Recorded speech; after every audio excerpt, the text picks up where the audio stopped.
Shalom Bapak Ibu Saudaraku yang dikasihi Tuhan. Kita bersyukur kalau kita ada sebagaimana kita ada, itu semua karena kasih Tuhan, karena penyertaan Tuhan. Bapak Ibu Saudaraku yang kekasih, tanpa Tuhan kita tidak bisa berbuat apa-apa, dan tanpa Tuhan kita sudah hancur. Alkitab menulis di dalam kitab Injil Yohanes, Tuhan berkata, di luar aku kamu tidak bisa berbuat apa-apa. Apalagi di tengah keadaan yang krisis seperti ini. Kalau kita saat ini ada sebagaimana kita adanya hari ini, itu semua karena kasih, karena anugerah Tuhan, karena kebaikan Tuhan. Dan satu yang pasti karena penyertaan Tuhan. Dan berbicara tentang yang namanya penyertaan Tuhan, bahwa penyertaan Tuhan itu ajaib, penyertaan Tuhan itu sepanjang masa.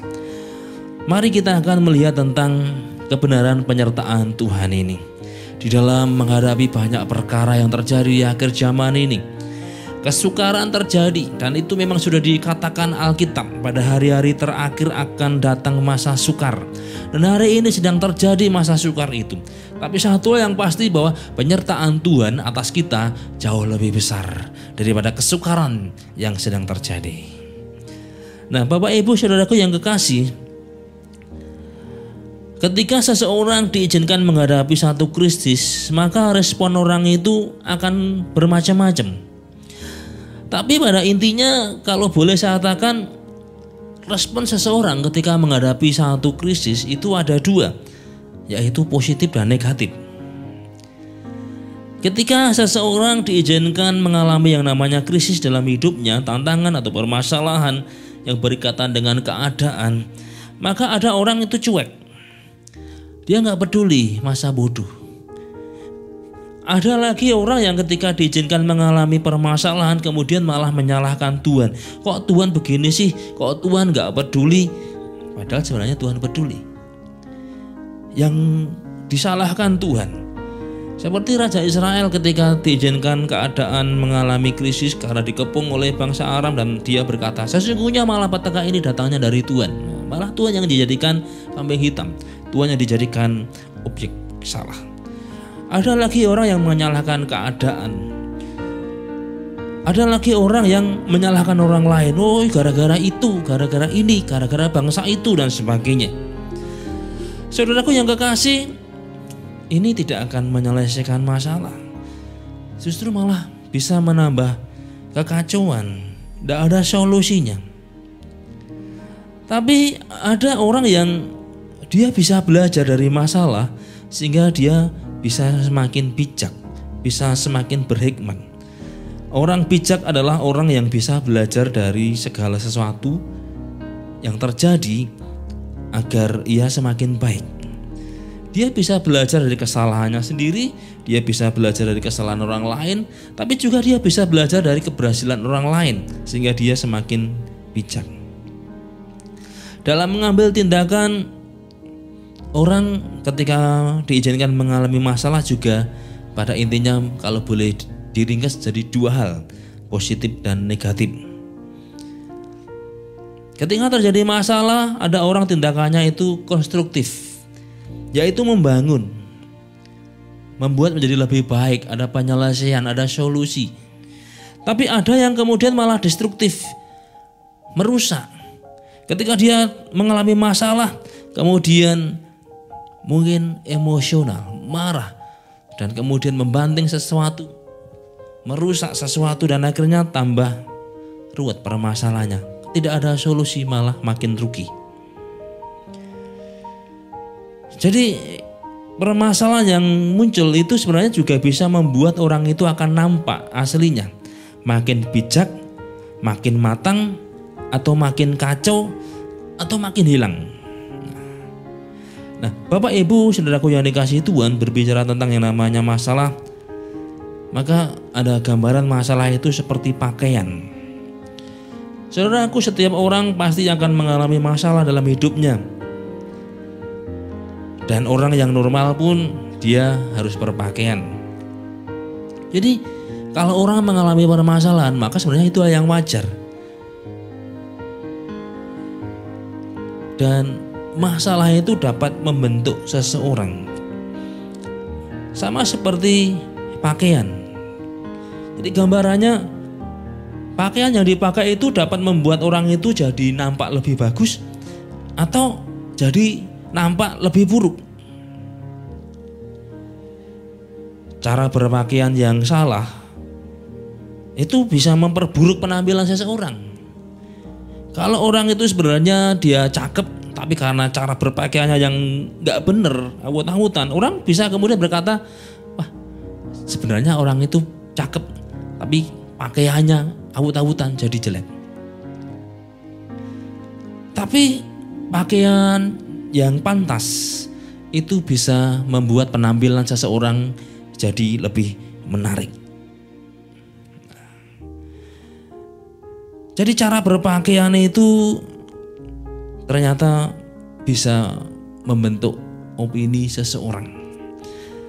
Nah, dalam hal ini kalau boleh saya samakan, cara orang menanggapi masalah itu bisa membentuk orang itu. Akan nampak apakah orang itu akan semakin baik atau orang itu akan semakin buruk. Maka kita perlu menyikapi setiap masalah dengan benar agar makin dewasa, agar makin berhikmat dan berpengalaman. Sebab kita tidak bisa menolak bahwa pasti setiap orang akan mengalami permasalahan dalam hidupnya.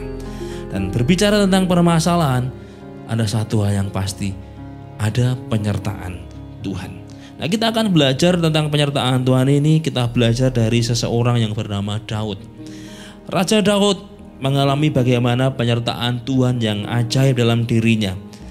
Dan di masa-masa akhir hidupnya dia berkata tentang penyertaan Tuhan itu.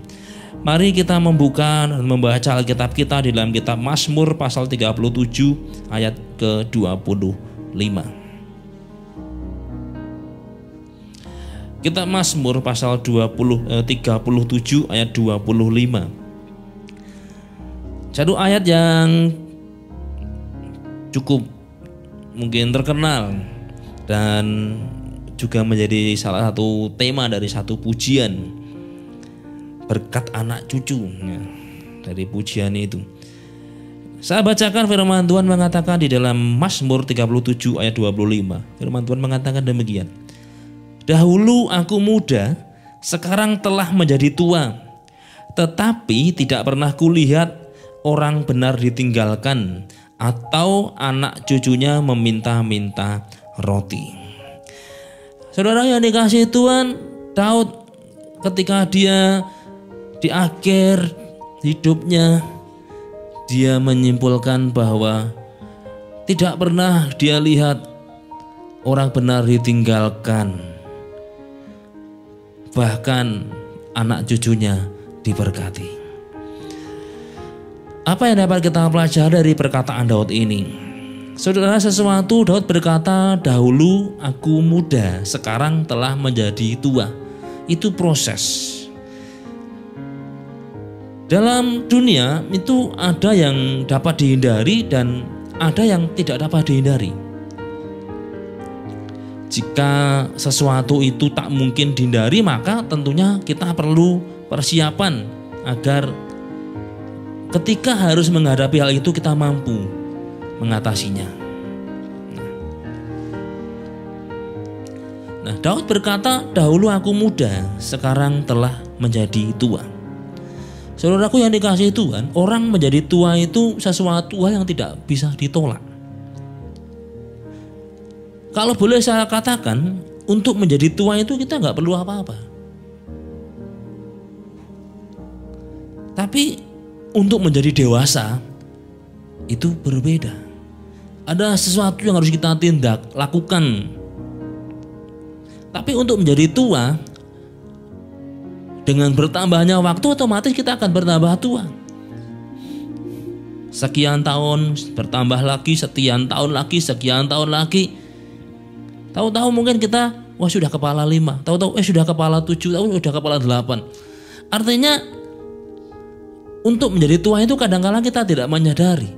Karena itu satu proses yang terus-menerus dan kita tidak bisa menolak. Kita tidak perlu menambahkan apapun untuk menjadi tua. Karena memang itu proses yang tidak dapat kita hindari. Sekalipun ada orang dia membuat ramuan, jamu atau obat untuk menangkal penuaan, tapi entah itu kosmetik dan sebagainya, saudara dikasih Tuhan, itu tidak akan pernah bisa menolak dan orang pasti akan menjadi tua. Jadi ada di dalam dunia itu sesuatu yang tidak mungkin dihindari. Sama seperti menjadi tua, semua orang pasti akan menjadi tua. Nah, karena kita pasti menjadi tua, maka kita dapat bersiap-siap. Maksudnya agar jangan sampai ketika masa tua nanti kita menjadi beban bagi anak cucu. Nah, persiapannya bisa misalkan dengan kita menjaga tubuh yang sehat, olahraga, makan makanan yang bergizi, dengan pola hidup yang sehat.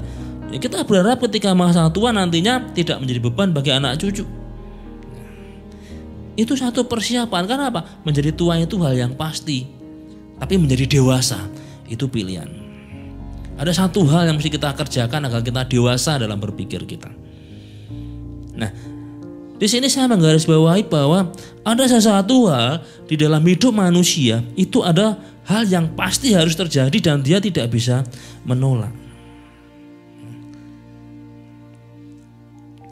Kita tidak bisa mengalihkan, oh jangan terjadi, tapi itu memang harus terjadi. Nah, saudara yang kasih Tuhan, salah satu yang terjadi hari-hari ini, ketika dunia mengalami yang namanya krisis, itu sesuatu yang tidak bisa ditolak. Mau tidak mau kita harus mengalami yang namanya dampak dari COVID-19. Mau tidak mau dunia harus mengalami yang namanya wabah, virus. Dan ada satu entah ini pendapat atau mungkin ada yang mengatakan sesuatu apa kebetulan atau tidak, tapi dikatakan di dalam video itu tahun 1720 terjadi wabah, 1820 terjadi wabah, 1920 terjadi wabah, dan 2020 terjadi wabah. Dan setiap tahun yang berakhir dengan 20 kenapa terjadi wabah? Ada lagi teori konspirasi dan sebagainya. Tapi satu yang pasti saudara yang dikasihi Tuhan, bahwa ketika hari ini terjadi satu wabah, satu virus, itu sesuatu hal yang kalau boleh saya katakan itu tidak bisa dihindari dan memang Tuhan izinkan itu harus terjadi.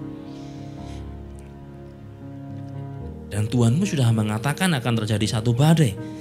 Dan ada seorang hamba Tuhan beberapa puluh tahun yang lalu mengatakan akan terjadi wabah, Amerika akan terpukul, dan kemudian nanti setelah itu akan terjadi kebangkitan yang ketiga.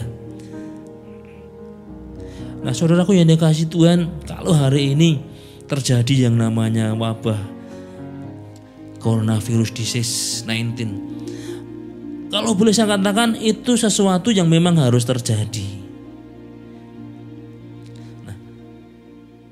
Nah, yang perlu bagi kita sekarang adalah mari kita belajar dari Daud. Ketika ada sesuatu hal yang tidak bisa Daud tolak, maka ia hadapi. Ketika kita harus menghadapi kenyataan yang terjadi seperti ini, maka kita perlu berhikmat seperti Daud. Saudara, mari kita melihat kehidupan Daud. Ada sesuatu hal yang Daud tidak bisa menolak dan itu harus dia hadapi. Daud mengalami banyak hal, masalah, ancaman, banyak yang mengecewakan dalam hidupnya. Mungkin hari-hari ini ada orang percaya juga mengalami kondisi seperti Daud. Dia mengalami bagaimana keadaan yang membuat dia kecewa. Dia mungkin mengalami keadaan seperti Daud, membuat menjadi satu masalah atau terancam dan sebagainya. Kalau kita melihat kehidupan Daud, bagaimana kita melihat, saudara, akan kita temukan Daud ini mengalami banyak hal dalam dirinya, dalam hidupnya yang mengecewakan. Misalkan, saudara, dia dikejar-kejar Saul, akan dibunuh. Dia harus melarikan diri. Dia tinggal di gua, tinggal di hutan sebagai seorang pelarian. istrinya yang adalah anak Saul diberikan pada orang lain. Saudara, kalau boleh kita katakan itu sesuatu hal yang menyakitkan hati Daud. Saul itu adalah mertua Daud, tapi justru mertuanya ini bukannya menganggap Daud sebagai anak seperti anak kandungnya, tapi justru mengikhtiarkan kematian Daud. Ketika Daud jadi raja pun Daud diberontak oleh anaknya sendiri yaitu Absalom. Daud harus melarikan diri dari istana. Saudara, itu masalah, itu ancaman yang bisa mencabut nyawa Daud. Tapi satu yang pasti adalah kita melihat Daud tidak tenggelam dalam masalah. Karena Daud melihat bahwa di balik setiap masalah yang Tuhan izinkan terjadi, di situ ada pertolongan Tuhan.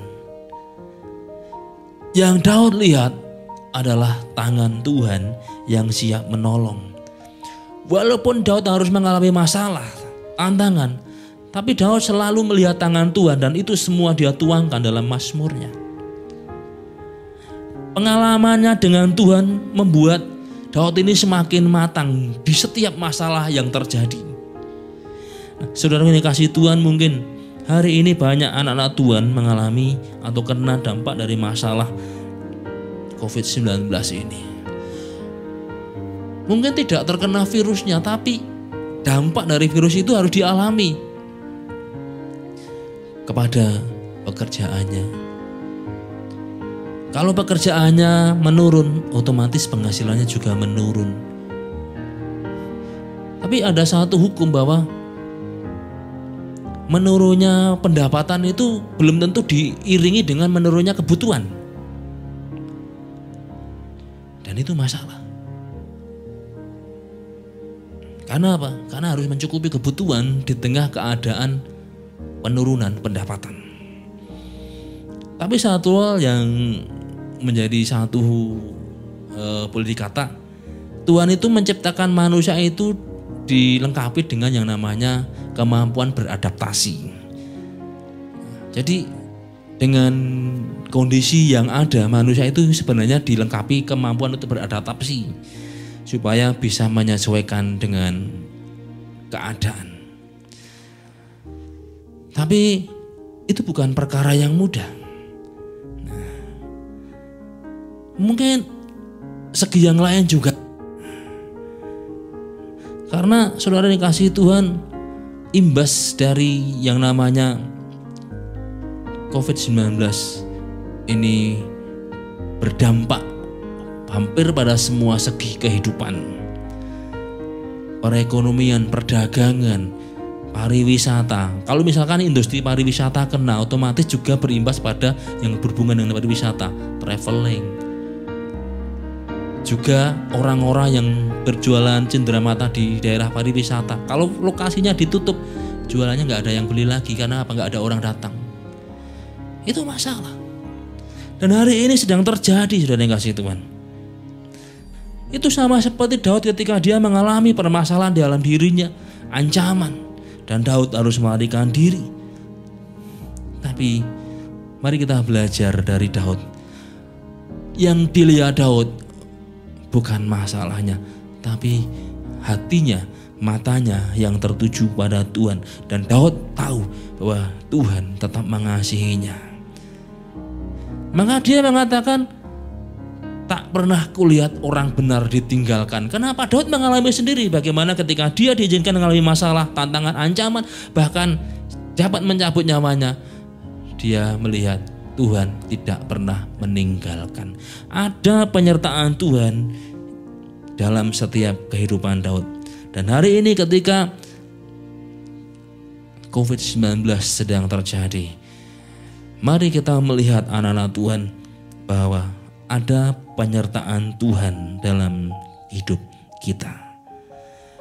Kita memandang Tuhan bukan masalahnya. Di situ akan ada kekuatan dan jalan. Seperti Daud. Nah, kebenaran yang kedua yang Daud katakan di sini yang dapat kita pelajari, dikatakan tidak pernah kulihat orang benar ditinggalkan. Orang benar.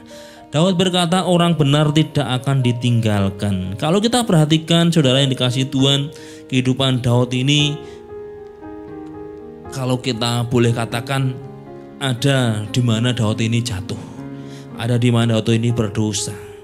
Daud pernah melanggar perintah Tuhan, tapi Daud adalah orang yang mau berubah dalam Tuhan.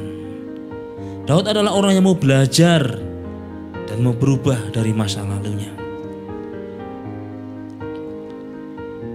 Kata orang benar yang di sini ditulis dengan kata sadik, dan Septuaginta menerjemahkan dengan kata dikaion dalam gender neuter, dalam gender maskulin, dikaios. Saudaraku yang dikasihi Tuhan, apa sih makna benar di sini? Kalau yang dimaksud itu orang benar tidak ada salah, tidak ada dosa sama sekali dari sejak lahir, ya tentunya enggak ada. Hanya Tuhan Yesus saja yang seperti itu. Dikatakan orang benar, itu adalah orang yang dibenarkan. Kehidupan kita di dalam Kristus itu adalah kehidupan yang dibenarkan karena iman. Melalui pengorbanan Kristus kita mendapat status benar.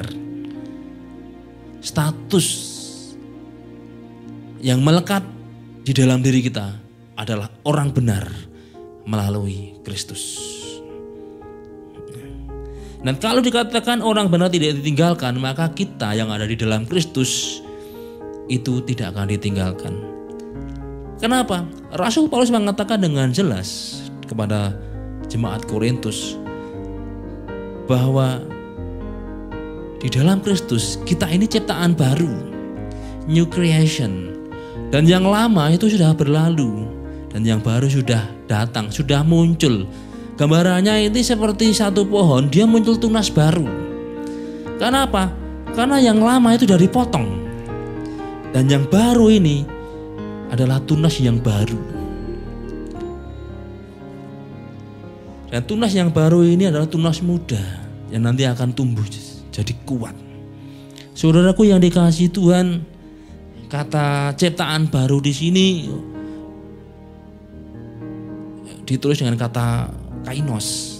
Itu punya makna sesuatu yang diubah, yang ditingkatkan mutunya, yang dibuat lebih baik lagi.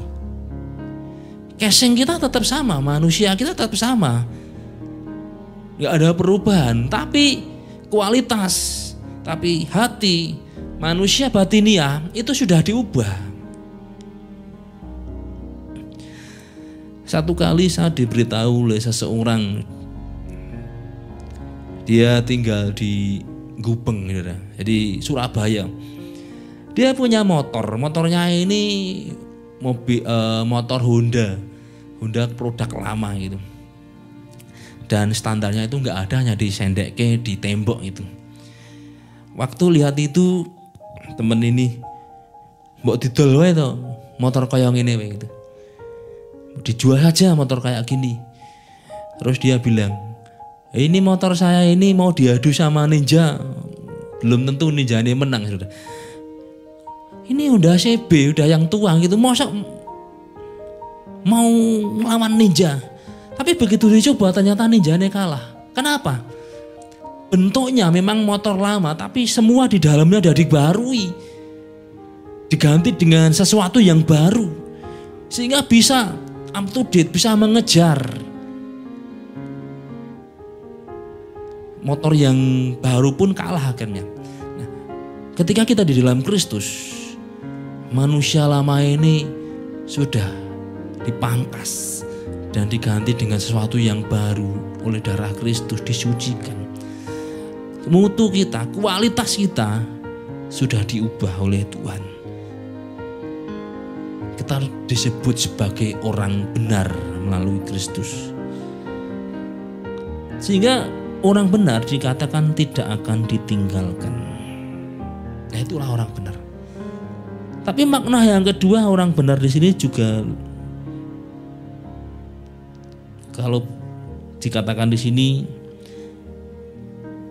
orang benar adalah orang yang mau belajar, meneliti, dan hidup dalam hukum ilahi.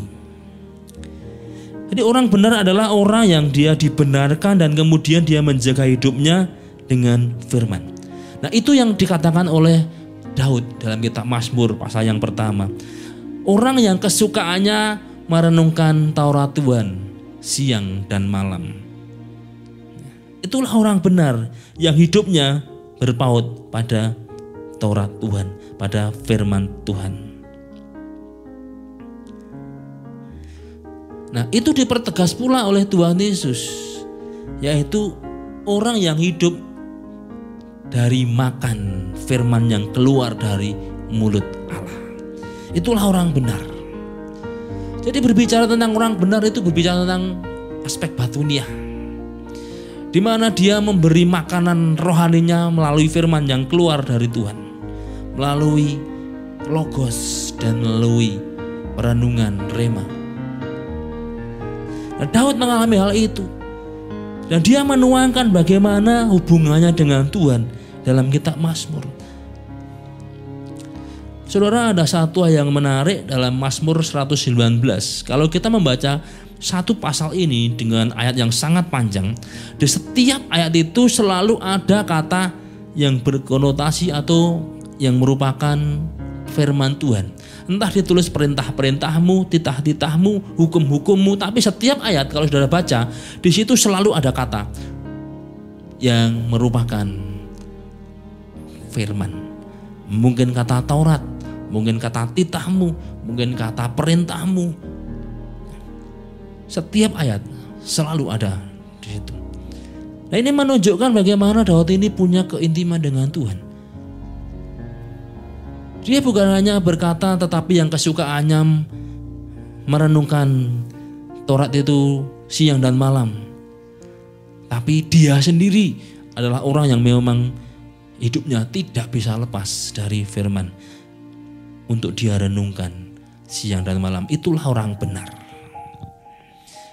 Orang yang hidup dari firman yang keluar dari mulut Allah.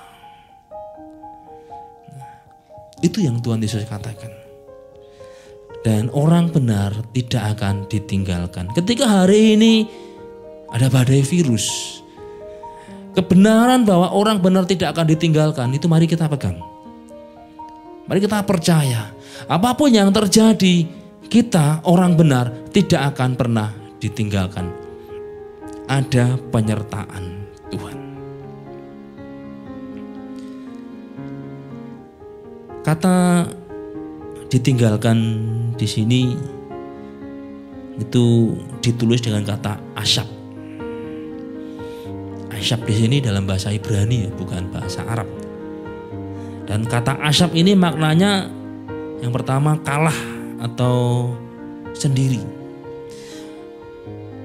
Orang benar dia tidak akan ditinggalkan, berarti orang benar akan dibela Tuhan. Dia tidak akan sendiri menghadapi permasalahannya. Tuhan akan berpihak kepadanya. Nah, Daud mengalami hal ini, bagaimana Tuhan membela dia dalam hidupnya.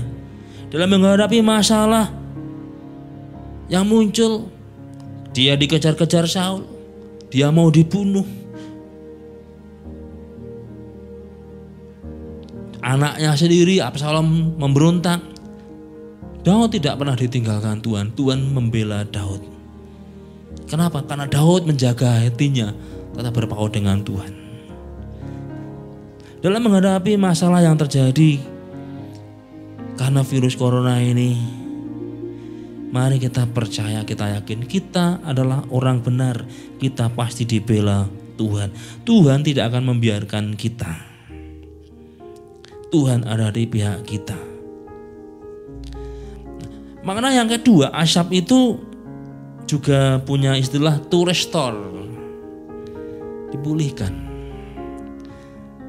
Kalau kita hidup sebagai orang benar, maka ada satu kebenaran, maka kita akan dipulihkan.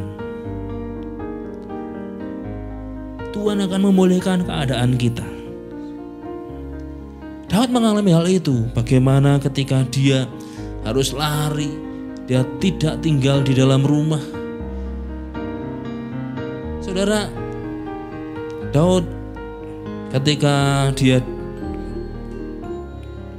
oleh Saul dinikahkan dengan Mikal, tapi yang terjadi Daud akan dibunuh Sehingga Mikal terpaksa menurunkan Daud supaya dia selamat dari Saul dan tentara-tentaranya. Dan Daud kemudian mengembara. Kita bisa bayangkan Daud yang belum lama menikah dengan Mikal, tapi dia harus pergi. Dia ada di padang gurun, dia ada di pegunungan, di gua, di hutan. Satu keadaan yang menderita. Tapi kita melihat Tuhan memulihkan Daud.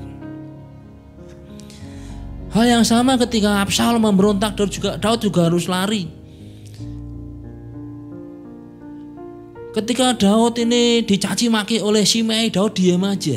Salah satu orang Daud berkata, kenapa anjing ini berkata seperti itu? Biarkan aku melempar dia dengan lembing, maka dia akan tewas. Daud berkata, biarkan saja. Kalau memang Tuhan mengizinkan itu, Tuhan menyuruh dia mencaci aku, biarkan. Daud lebih suka menaruh hatinya pada Tuhan dan membiarkan supaya Tuhan yang membela dia. Daud dipelihara. Ada di Mahanaim, Daud dipelihara oleh Barzilai dan beberapa orang. Tapi Tuhan kemudian memulihkan keadaan Daud, dia kembali ke istana. Saudara ini kasih Tuhan. Ketika hari ini banyak anak Tuhan mengalami yang namanya dampak dari wabah ini, percayalah Tuhan akan memulihkan kita. Tuhan akan mengembalikan keadaan kita, memulihkan, to restore. Sebagai orang benar dikatakan tidak akan ditinggalkan. Tuhan akan memulihkan. Bahkan dikatakan di sini, atau anak cucunya meminta-minta roti. Berkat orang benar itu bahkan sampai kepada keturunannya, generasinya, anak cucunya. Kalau kita melihat doa di dalam Alkitab, dikatakan Allah Abraham, Allah Ishak, Allah Yakub, Allah Israel. Israel adalah nama yang Tuhan berikan kepada Yakub. Abraham, Ishak, Yakub, bapak, anak, dan cucunya. Dan mereka semua diberkati. Ketika kita hidup dan menanamkan kebenaran kepada generasi kita, maka berkat itu akan sampai kepada mereka. Mereka tidak akan ditinggalkan. Anak cucu kita tidak akan ditinggalkan.